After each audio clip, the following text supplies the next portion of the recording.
The question is, how do I connect applications to Gemini? Okay, so for a starting point, go to gemini.google.com. You will get to this screen.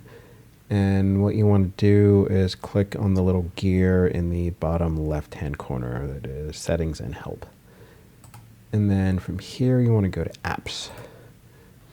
And then it's the Connected Apps section. I can learn more, and it'll tell you basically the things that you turn on, that you toggle on in here.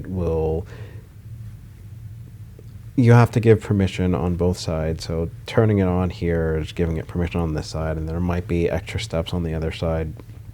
And then Gemini and whatever apps on here, they will talk to each other and they can share information. So first one here is GitHub. If you have a GitHub account, you have GitHub repos or repositories, then you can pull from those. You can pull code from those. You can pull readmes, whatever from those.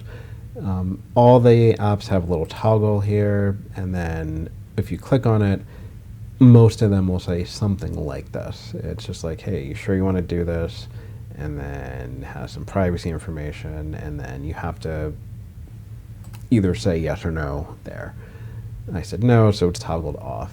And there's Google Workspace, so this is Gmail, Docs, Keep us still around.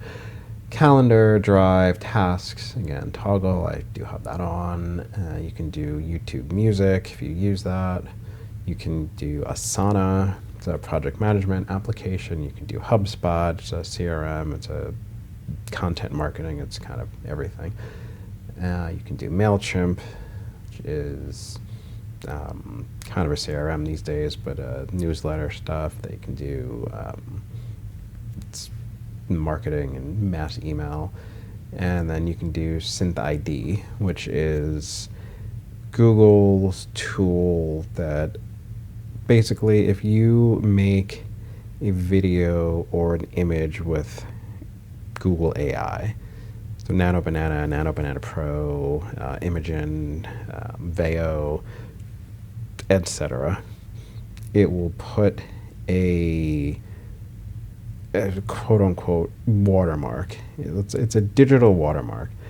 So think about like a watermark you would have in an image, but these are not detectable by humans. You can't see it. You'd never know it was there, but it's basically in the code. So when a Google tool sees it, they're like, oh yeah, okay, here's a SynthID tag. So you can turn this on so that you can see if something has a SynthID tag.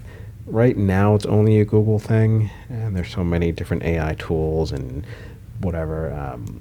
I think this would be more useful if there was like a unified digital watermark thing. That's personal opinion. But I mean, if all you do is Google and all the people you deal with only use Google, then this might be really useful. But that's the list right now. They add to this list all the time, except I didn't even know all that was in there. I don't really come in here very often, but they add a lot of stuff in here. But again, gemini.google.com, go to settings, go to apps, you get to this screen. Currently, it's December of 2025, at GitHub, Google Workspace, YouTube Music, Asana, HubSpot, MailChimp, SynthID. If you want to connect one or more of those, come here, turn them on, accept whatever privacy things it has on there, and follow the other instructions, and you should be good to go. That's it. See you next time.